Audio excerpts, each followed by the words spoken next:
It's me Jaziba Jabin. Welcome to my channel BTS Taekook world. Guys, কেমন আছো সবাই? আশা করি সবাই খুব ভালো আছো। আলহামদুলিল্লাহ, আমিও ভালো আছি।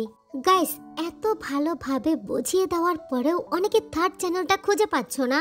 বারবার কমিউনিটি পোস্ট করেছি, ভিডিওর আগে পিছে বলে দিয়েছি, দেখিয়ে দিয়েছি, তারপরও বোঝো না দেখে কালকে বাটারফ্লাইয়ের 26 নাম্বার যে এপিসোডটা আপলোড করলাম সেটার পিন কমেন্টে কিন্তু আমার থার্ড আইডিটা। এখন আমার সাবস্ক্রাইবাররা আমাকে খুঁজে না পেলে কি হবে? আমার হেটার্সরা কিন্তু ঠিকই খুঁজে পায়। এর মানে কি হলো? সাবস্ক্রাইবার জান পাখিদের থেকেও হেটার্সরা বেশি আগ্রহী আমাকে খোঁজার জন্য।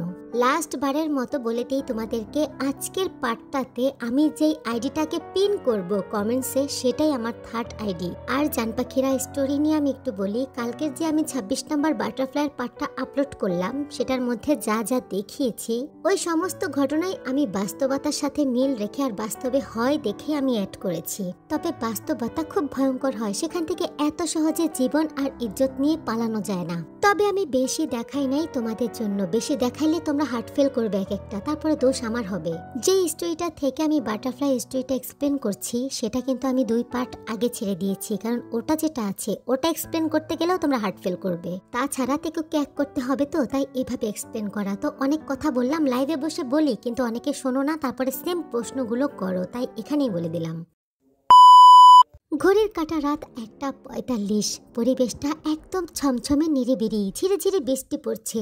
রাস্তাটা একেবারে নিরিবিরি, আধা ঘন্টা হেঁটে গেলে শহর একেবারে পেছনে পড়ে যাবে। এই নিরিবিরি ঝিরিঝিরি পরিবেশের মধ্যে তে হেঁটে যাচ্ছিল, হঠাৎ করে সামনে একটা গাড়ি এসে দাঁড়াতেই সে চমকে যায়। তে ভয়ে মৃদু কাঁপছে, এই বুঝি কোনো বিপদ তাকে আবারও গ্রাস করতে যাচ্ছে। তবে আশ্চর্যজনকভাবে 2 মিনিট কমপ্লিট হয়ে গেছে, গাড়ি থেকে কেউই বের হচ্ছে না। তে বারবার গাড়িটার দিকে তাকাচ্ছে, কেউই নামছে না দেখে সে আবারও সোজা রাস্তায় হাঁটা ধরে। এবার তে তুলনামূলকভাবে একটু জোরে হেঁটে যাওয়ার চেষ্টা করছে। হঠাৎ করে পেছন দিক দিয়ে কেউ একজন বলে, বাটারফ্লাই দাঁড়াও। তে চমকে গিয়ে থমকে দাঁড়ায়, পেছনে ঘুরে দেখে লিমিনহো তার মুখের দিকে তাকিয়ে হাসছে। প্রথম সাক্ষাৎ থেকে লিমিনহোর সাথে তার ভালো কোনো বন্ডিং নাই, সে একটু বিরক্ত হয়। আর তার থেকে বড় কথা, জঙ্কুক ছাড়া অন্য কারো মুখে বাটারফ্লাই শব্দটা তার ভালো লাগে না। লিমিনহো এক পা করে তের দিকে আগাতে আগাতে তের পা থেকে মাথা পর্যন্ত ভালোভাবে দেখে। তের পরনে জিন্সের প্যান্ট, টপস আর গলাতে পেঁচানো একটা ওড়না ছিল। যেহেতু তে বাড়ি থেকে পালিয়ে এসেছে তাই ভারী পোশাক পরে নাই, যদি ভারী কিছু পরতো তাহলে হাঁটতে কষ্ট হতো।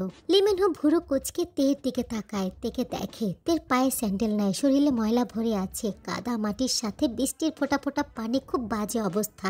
The great artist, 3 bar artist of the ইয়ারের খেতাব প্রাপ্ত সুনামধন্য জিওন জঙ্কুকের ওয়াইফ রাস্তায় এই অবস্থাতে কেন? প্রশ্নটা ছুড়ে দিয়ে লিমিনহো তাকিয়ে থাকে তের দিকে। তে কোনো কথার উত্তর দেয় না। জঙ্কুকের নাম শুনতেই তার চোখে পানি চলে আসে। তে কাচুমাচু হয়ে দাঁড়িয়ে আছে, চোখে পানি চিকচিক করছে। লিমিনহো এই সিন দেখার পরে নিজেকে একটু দমিয়ে ফেলে, আস্তে করে জিজ্ঞাসা করে, বাটারফ্লাই এনি প্রবলেম? তে কোনো কথা বলে না, যেভাবে দাঁড়িয়ে ছিল ওভাবেই দাঁড়িয়ে থাকে। লিমিনহো তের দিকে তাকিয়ে মনে মনে ভাবে, জঙ্কুক কি তেকে বাড়ি থেকে বের করে দিয়েছে? তাহলে কি তের প্রতি জঙ্কুকের ইন্টারেস্ট নাই? যদি এমনটাই হয় তাহলে তের ক্ষতি করলে তো জঙ্কুক কষ্ট পাবে না, তার তো রিভেঞ্জ নেওয়া হবে না। ও, বুঝতে পেরেছি, জঙ্কুক তোমাকে ইউজ করে রাস্তায় ছুঁড়ে ফেলে দিয়েছে। বাস্টার্ড কোথাকার, যার জন্মের ঠিক নয় তার কাছ থেকে এর থেকে ভালো ব্যবহার আশা করা যায় না। ওই কুকুরের জন্য আমি আমার জীবনে একটা সাকসেসও অর্জন করতে পারি নাই। সব সময় সব জায়গায় আমার আগে চলে আসে। ও আমাকে অনেক অপমান অপদস্থ করেছে, ওকে আমি একেবারে সহ্য করতে পারি না। আমি খালি সুযোগ খুঁজছি কবে আমি ওকে নিজের হাতে খুন করব। তুমি ভাববে না বাটারফ্লাই, আমরা দুজন মিলে ওকে খুন। লিমিনহো প্রচুর পরিমাণে ক্রোধিত হয়ে জঙ্কুক সম্পর্কে যা নয় তা বলছিল, যেটাতে সহ্য করতে না পেরে হঠাৎ করে লিমিনহোর বুকে 2 হাতে ধাক্কা দেয়। তাৎক্ষণিক ঘটনাতে লিমিনহো ব্যালেন্স না রাখতে পেরে গাড়ির জানালার কাছে বাড়ি খেয়ে মাথাটা একটু কেটে যায়। সে জোরে চিৎকার দিয়ে ওঠে। লিমিনহো মাথায় হাত দিয়ে রাস্তায় বসে পড়ে, মাথা থেকে হাত নামিয়ে দেখে হাতে রক্ত। লিমিনহো আরো রেগে যায়, তের দিকে তাকিয়ে দেখে তে তার দিকে তাকিয়ে রাগে ফসফস করছে। কি বলেছিস? তুই আমার জঙ্কুককে খুন করবি? আমার পরকে খুন করবি? আমার পর বাস্টার্ড, আমার পরের জন্মের ঠিক নাই, তোর জন্মের ঠিক নাই, তুই বাস্টার্ড। কাল রাত থেকে এই পর্যন্ত এত এত কিছু ফেস করেছে তে, হঠাৎ করেই তার মেজাজটা গরম হয়ে যায়, যা নয় তা বলে দেয় লিমিনহোকে। আর তার উপর জোরে ধাক্কা দেওয়ার কারণে লিমিনহোর মাথা ফেটে রক্ত বের হচ্ছিল। তের মুখের এই সমস্ত কথা শুনে লিমিনহো সহ্য করতে পারে নাই, রেগে গিয়ে জোরে একটা থাপ্পড় বসিয়ে দেয় তের গালে। তারপর তের গলাটা শক্ত করে চেপে ধরে দাঁত কটমট করতে করতে বলে, চুপ, একদম চুপ শালি, তুই আমাকে বাস্টার্ড বলিস, তোকে একদম মেরে ফেলবো, তারপর তোর বরকেও মারবো, দুটাকে একসাথে মেরে ফেলবো আজ। অতিরিক্ত ক্রোধে লিমিনহো সেন্সলেস হয়ে গেছে। শক্ত করে তের গলাটা চেপে ধরে তেকে রাস্তার মধ্যেই মাটিতে শুইয়ে দিয়েছে। তে দু হাত দিয়ে লিমিনহোকে ধাক্কা দিয়ে উপর থেকে সরানোর চেষ্টা করেছে, কিন্তু কিছুতেই সরাতে পারে নাই। ধস্তাধস্তি করতে করতে এক পর্যায়ে তের শরীরটা অসাড় হয়ে যাচ্ছিল, চোখ দুটো বন্ধ করেই নিবে। ঠিক ওই মুহূর্তে পুলিশের গাড়ির শব্দ শোনা যায়, গাড়িটা এইদিকে আসছে। লিমিনহো দ্রুত থেকে ওই অবস্থাতে রাস্তার মাঝখানে ফেলে দিয়ে গাড়িতে উঠে উল্টো পথে সোজা গাড়ি টেনে চলে যায়। পুলিশের গাড়িটা এসে থামে তের সামনেতে, ওভাবেই রাস্তায় পড়ে আছে, সেন্সলেস হবে হবে অবস্থা। তে সেন্সলেস হওয়ার আগে কানে শুধু দৌড়াদৌড়ির শব্দ শুনতে পেয়েছে। চোখ বন্ধ করার আগে ইউনুর মুখটা এক ঝলক দেখেছিল তে।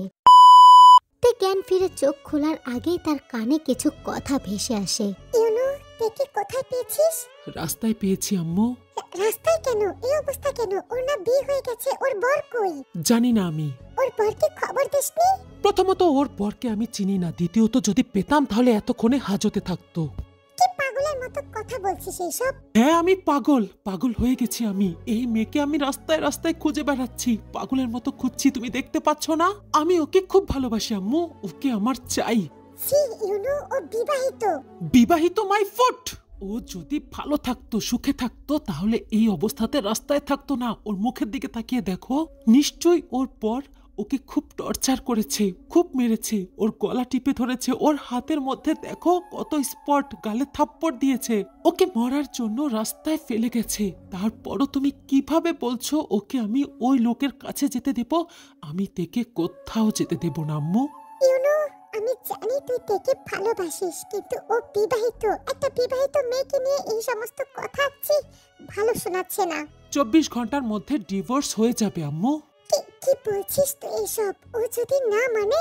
না মানলে নাই, জোর করব, আটকে রাখবো, তারপরেও ডিভোর্স করাবো, দেখে আমার চাই। কথাটি বলে ইউনু চোখ বন্ধ করে জোরে শ্বাস নেয়। তারপরে মায়ের দিকে তাকিয়ে মার হাত দুটো ধরে করুণ কণ্ঠে বলে, আম্মু, দেখে খুব ভালোবাসি আমি, ওকে আমি আমার জীবনে চাই। একবার হারিয়েছি, আর হারাতে পারবো না। আমার মুখের দিকে তাকিয়ে হলেও তুমি ওকে মেনে নেবে। আমি গাড়ি আনতে যাচ্ছি, ওর জ্ঞান ফেরার আগেই আমরা হসপিটাল থেকে বাড়ি চলে যাব। কথাটি বলে ইউনু আবারও তের দিকে তাকায়। তেকে এক পলক দেখে কেবিন থেকে বের হয়ে যায়। ফজরের আজান দিচ্ছে, দূর থেকে আজানের ধ্বনি তের কানে এসে বাড়ি খাচ্ছে। তের দু চোখের কর্নার দিয়ে পানি গড়িয়ে পড়ছে। নার্স কেবিনে এসে তেকে চেক করে, তের হাতের স্যালাইনটা খুলে দেয়। তে এখনো চোখ বন্ধ করে আছে, চোখ সে খুলে নাই।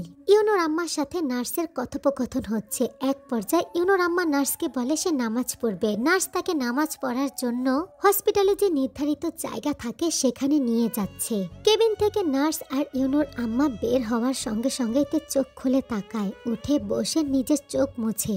যদিও তে বিশ্বাস করে ইউনু দ্বারা তার কখনো কোনো ক্ষতি হবে না, কারণ ইউনু তাকে ভালোবাসে, কিন্তু তারপরেও ইউনুর তাকে নিয়ে এত উত্তেজনা, তাকে আটকে রেখে ডিভোর্স করাবে, তাকে বিয়ে করবে, তাকে আটকে রেখে নিজের কাছে রেখে দেবে, এই কথাগুলো তের একেবারেই ভালো লাগে নাই। তের চোখ দিয়ে পানি পড়ছে, যেখানেই যাচ্ছে সেখানেই লালসার শিকার হচ্ছে। এই দুনিয়াটা এত খারাপ কেন? সবাই স্বার্থপর। তে বেড থেকে নেমে দাঁড়ায়, কেবিন থেকে বের হয়ে যাচ্ছিল, হঠাৎ করে চোখ যায় ইউনুর আম্মুর পার্সের দিকে। জীবনে প্রথমবারের মতো তের মাথায় এমন চিন্তা ভাবনা আসছে। তে নিজেকে নিজে ছিছি বলে, কিন্তু সে তো প্রচুর পরিমাণে ক্লান্ত, হেঁটে কোথাও যাবে সেটার শক্তি নাই। তাছাড়া এমন ভাবে রাস্তায় হাঁটার কারণেই তো বিপদের উপর বিপদ এসেছে তার। আর এখন যদি হেঁটে যায়, ইউনুর ঠিক তাকে রাস্তা থেকে নিয়ে আসবে, যেটাতে কিছুতেই চায় না। সে চাচ্ছে না ইউনুর ফেস টু ফেস হতে। তে ইউনুর আম্মুর পার্স হাতে নেয়। পার্সে এত টাকা থাকা সত্ত্বেও তে মাত্র 200 টাকা নেয়। ভেতরে কলম আর কাগজ পায় তে। কলম দিয়ে কাগজে ছোট্ট করে থ্যাংক ইউ অ্যান্ড সরি লেখে, তারপর আস্তে করে কেবিন থেকে বের হয়ে যায়। বাইরে গেটের সামনে পুলিশ ছিল। পুলিশের চোখকে ফাঁকি দেওয়া একটু কষ্ট হয়েছে তের, কিন্তু সে পেরেছে। ঘড়িতে সকাল 5টা বাজে। তে দ্রুতই হসপিটালের রাস্তা ছেড়ে মেন রোডে এসে দাঁড়ায়, কিন্তু মেন রোডে এসে দূরপাল্লার বাস ছাড়া কোনো সিএনজি কিংবা ক্যাব পাচ্ছে না। তে কাচুমাচু হয়ে দাঁড়িয়ে আছে, বারবার এইদিকে ওইদিকে তাকাচ্ছে। নিশ্চয়ই ইউনুর আম্মার নামাজ শেষ এতক্ষণে টের পেয়ে গেছে। তে লক্ষ্য করে দেখে দূরে 2টা সিএনজি একসাথে আসছে তার দিকে, দুটাই খালি, এসে তার সামনে দাঁড়ায়। তে তাকিয়ে দেখে সিএনজি ড্রাইভার দুটোকে। এখন আর সে মানুষ বিশ্বাস করে না। ফার্স্ট সিএনজি ড্রাইভার তের দিকে তাকিয়ে হেসে বলে, ম্যাডাম কোথায় যাবেন?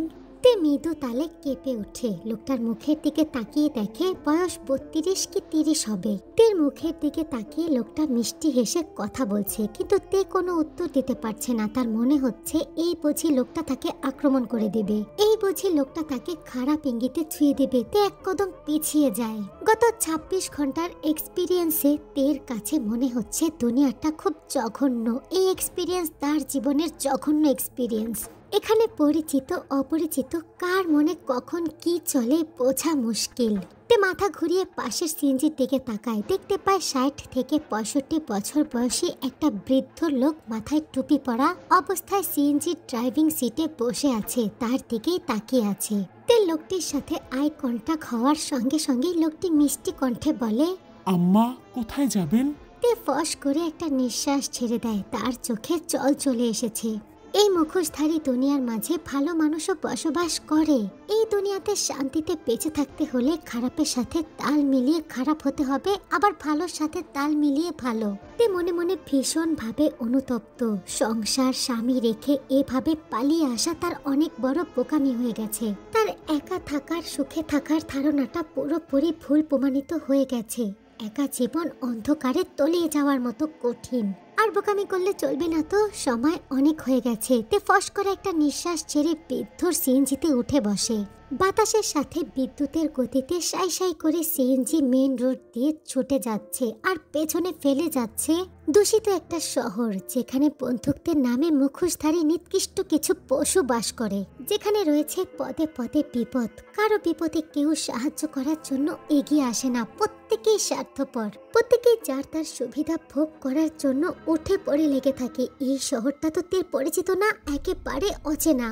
অন্যদিকে ইউনুর আম্মু নামাজ শেষ করে কেবিনে এসে পেট খালি দেখে চমকে যায়। সে জোরে জোরে ডক্টর আর নার্সকে ডাকতে শুরু করে। নামাজের সময় ডক্টর নার্স সবাই নামাজ পড়ছিল। ইউনুর আম্মার কথা শুনে সবাই আশ্চর্য হয়, রোগী এভাবে চলে গেছে।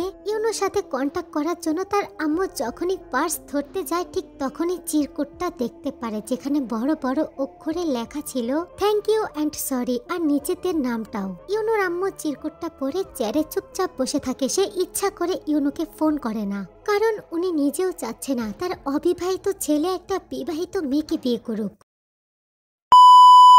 ঘড়ির কাঁটা 5:45 বাজেতে জঙ্গলের রাস্তা দিয়ে দৌড়াচ্ছে। পাক্কা আধা ঘন্টা দৌড়ানোর পর তে এসে পৌঁছায় বাড়িতে। 2 হাঁটুর উপরে ফট দিয়ে বাড়ির দিকে তাকিয়ে জোরে জোরে নিঃশ্বাস ছাড়ে।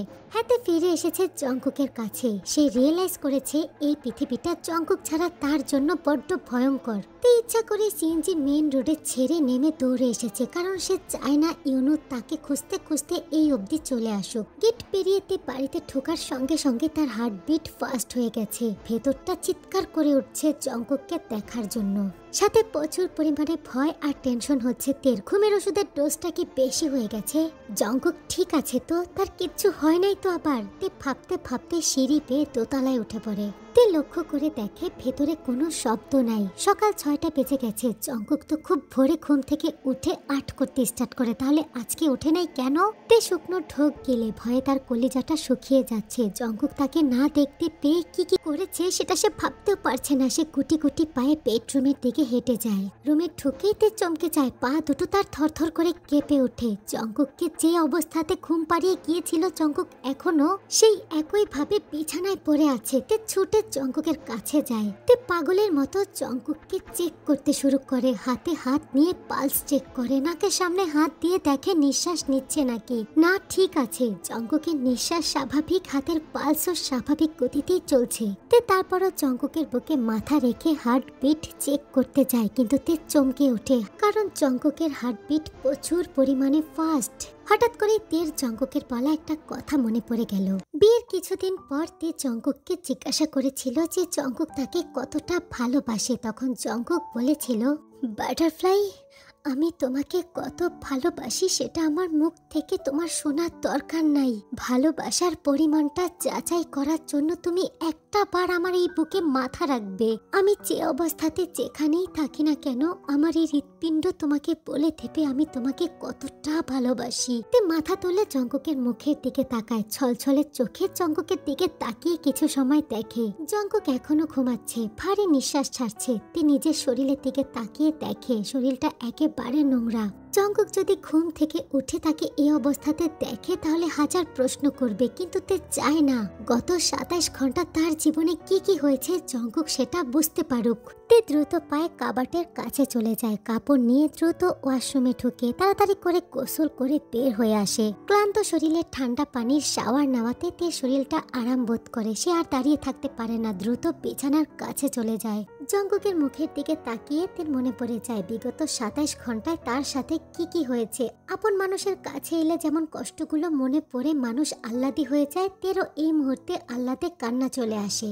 কিন্তু আফসোস একটাই, সে কখনোই মুখ ফুটে জঙ্কুককে বলতে পারবে না যে জঙ্কুককে রেখে সে পালিয়ে গিয়েছিল আর তার সাথে কি কি হয়েছে। তে অশ্রু ভরা চোখে জঙ্কুকের আপাত মস্তক তাকিয়ে দেখছে। সে এই প্রথমবারের মতো রিয়েলাইজ করছে এই 27 ঘন্টা সে জঙ্কুককে কতটা মিস করেছে, সে জঙ্কুককে কতটা ভালোবাসে। তে আর নিজেকে আটকে রাখতে পারে না, ধূপধাপ করে বিছানায় উঠে পড়ে। জঙ্কুকের হাত দুটো বুকের উপর থেকে দুদিকে সরিয়ে তে নিজেই জঙ্কুকের উপরে উঠে বসে পড়ে। দু হাত দিয়ে জঙ্কুকের মুখটা আলতো করে ধরে অজস্র চুমু খায় জঙ্কুকের মুখে। তে কান্না করছে, চোখ দিয়ে পানি পড়ছে। জঙ্কুকের ঠোঁটে ঠোঁট রেখে তে চুমু খাচ্ছে। তের এরকম স্পর্শতে জঙ্কুক নড়ে চড়ে উঠে, দু হাতে তেকে শক্ত করে জড়িয়ে বুকের সাথে মিশিয়ে তে ঠোঁটে চুমু খেতে শুরু করে। কিছু সময় পর তে হাঁপিয়ে গিয়ে জঙ্কুকের ঠোঁট ছেড়ে দিয়ে জঙ্কুকের গলায় মুখটা ডুবিয়ে দেয়। জঙ্কুকের থুতনি তের মাথার চুলে ছিল। তে জঙ্কুককে জড়িয়ে ধরেই অস্পষ্ট সুরে ফিস ফিস করে বলে, I love you, love. I really love you. কথাটি বলে ক্লান্ততে ওই অবস্থাতেই জঙ্কুকের বুকে শুয়েই ঘুমিয়ে পড়ে। 5 মিনিট পর জঙ্কুক ফট করে চোখ খুলে তাকায়, হাত দিয়ে তের মাথার চুল আলতো করে স্পর্শ করে মাথার চুলে চুমু খেয়ে কিছুটা গম্ভীর কণ্ঠে বলে, welcome home butterfly. And I love you so much. So জান পাখিরা, এই পার্টটা এখানে শেষ করে দিলাম। তোমাদের অনেক কিউরিয়াসিটি ছিল তের সাথে কি হবে, কি করবে না করবে, তেকুকের কি হবে, তাই আজকে অন্য সকল স্টোরি বানানো বন্ধ করে এটাই বানিয়েছি। তো অবশ্যই কেমন হয়েছে কমেন্টস করে জানাবে।